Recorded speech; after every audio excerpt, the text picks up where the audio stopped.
한국 사람에게 IMF라는 단어는 아직도 트라우마입니다. 1997년 단 몇 달 사이에 회사가 쓰러지고 집이 팔리고 수많은 가정이 무너졌죠. 그렇다면 제2의 IMF 같은 위기가 온다면 그 전에 어떤 신호들이 먼저 나타날까요? 그리고 우리는 개인 자산을 어떻게 지켜야 할까요? 국가부도 IMF 위기, 교과서적인 전조신호 4가지가 있는데요. 연구 사례들을 보면 많은 국가들이 디폴트나 구제 금융 전 단계에서 비슷한 패턴을 보입니다. 신호 1. 통화 가치의 급락 탓에 외환 보유액 감소. 자국 통화가 짧은 기간에 과도하게 가치 하락. 정부 중앙은행이 이를 막기 위해 외환 보유액을 써가며 방어합니다.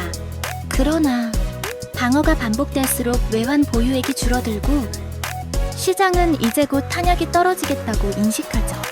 결국 환율 폭등 더스 외환 보유액 급감이 함께 나타나면 위기 가능성이 크게 올라갑니다. 신호 2. 국채금리 CDS 급등, 신용등급 하락합니다. 정부가 발행하는 국채금리와 CDS 신용부도세, 스프레드가 빠르게 오르는지 확인. 이는 시장이 이 나라가 채무를 제때 갚지 못할 수도 있다고 보기 시작했다는 뜻이에요. 신용평가사가 국가 신용등급을 연속으로 강등하면 외국 자본은 더 빨리 빠져나가고 악순환 가속되거든요. 신호 3. 은행 부동산 시장 동시 흔들림. 많은 위기에서 공통적으로 나타나는 장면이 있습니다. 은행의 부실 채권 비율 급증, 부동산 가격 급락, 혹은 거래 동결, 예금자들이 한꺼번에 돈을 빼려는 뱅크런 불안. 정부 중앙은행이 예금 보장 유동성 공급 등의 조치를 내놓지만 신뢰가 깨지면 정책 발표가 시장을 못 따라갑니다. 신호 4. 정치사회 갈등 폭발, 정책 신뢰 붕괴. 경제 위기는 결국 정치 위기와 연결. 구조개혁 긴축이 필요한 시점에 정권 유지 선거 생각만 하다가 타이밍을 놓치면 위기는 더 깊어집니다. 정책이 자주 뒤집히고 정부 말은 믿을 수 없다는 인식이 퍼지면 시장은 더 이상 당국의 약속을 가격에 반영하지 않아요. 한국이 지금 당장 바로 제2의 IMF 직전이라는 뜻은 아닙니다만 중요한 전제가 하나 있습니다. 이 영상은 한국이 곧 당장 내일 IMF 간다는 이야기가 아니라 만약 그런 위기가 온다면 미리 어떤 신호를 볼 것인가에 대한 공부입니다. 한국은 외환 보유액 규모, 대외 순대외 자산, 제조업 수출 경쟁력, 여전히 투자 등급인 국가 신용도 등에서 1997년대와는 구조가 많이 다릅니다. 다만 가계부채, 저성장, 인구구조, 부동산 의존, 정치 양극화 등 내부 취약 요인은 분명 존재. 따라서 올 거니까 포기하자도 아니고 절대 안 오니까 신경 끄자도 아닌 조건부 시나리오로 이해해야 합니다. 여기서 내가 체크할 수 있는 위험 신호 체크리스트입니다. 개인이 매일 CDS 스프레드, 외환 보유액 숫자를 직접 분석할 필요는 없습니다. 다만 뉴스를 볼 때 포인트를 알고 보자는 느낌으로 정리해봅니다. 환율 뉴스를 보고 단순히 오늘 환율 얼마가 아니라 최근 몇 달간 추세가 어떤가?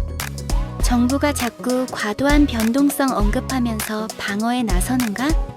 신용등급, 국채금리 기사, 국가 신용등급 강등 기사, 국채금리 급등, 스프레드 확대 같은 표현이 자주 등장하는지, 부동산 은행 관련 기사, 부동산 거래 90% 감소, 경매 급증, 부실 채권 급증이 반복되는지, 특정 은행, 저축은행에 대한 불안 소문이 계속 나오는지, 정치, 정책 관련 기사, 선거를 앞두고 포퓰리즘성 현금 살포가 반복되는지, 세수 부족, 재정 적자 뉴스가 늘어나는 와중에도 장기개혁 대신 단기 인기 위주 정책이 계속 나오는지를 면밀히 살펴보고 대비하는 게 중요합니다. 위기가 와도 부서지지 않는 가게를 위한 4가지 원칙도 존재합니다. 여기서부터는 투자 추천이 아니라 리스크 관리 관점의 원칙입니다. 원칙 1. 레버리지 빚 줄이기. 위기 때 한 번에 무너지게 만드는 건 대개 레버리지. 꼭 필요하지 않은 대출, 과도한 신용카드, 마이너스 통장 등은 언젠가 갑자가 아니라 계획적인 감축 목표를 세우는 게 중요합니다.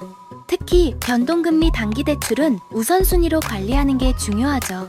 원칙 2. 자산 통화 분산. 한 바구니 리스크 피하기.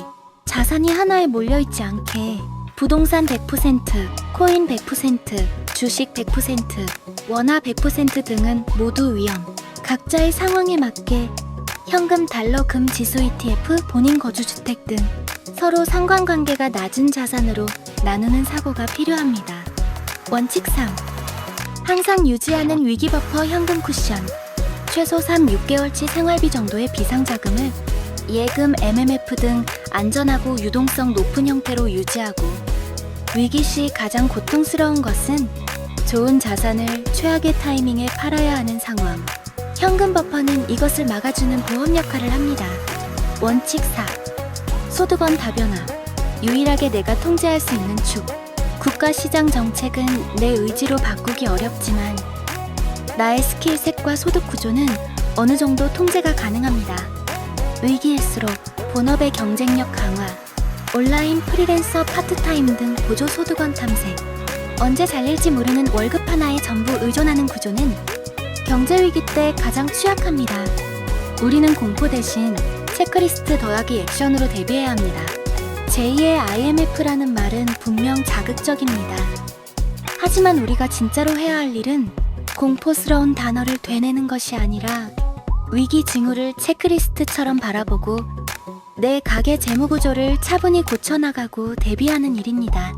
많은 일을 하고 나라의 문제로 개인이 감당하는 건 어려움이 분명 많습니다.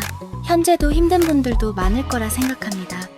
하지만 만약 제2의 금융 외환위기가 온다면 그땐 지금보다 더 힘들 겁니다. 미리미리 준비하여 긍정적으로 가족을 지켜나갔으면 좋겠습니다. 구독과 좋아요는 큰 힘이 됩니다.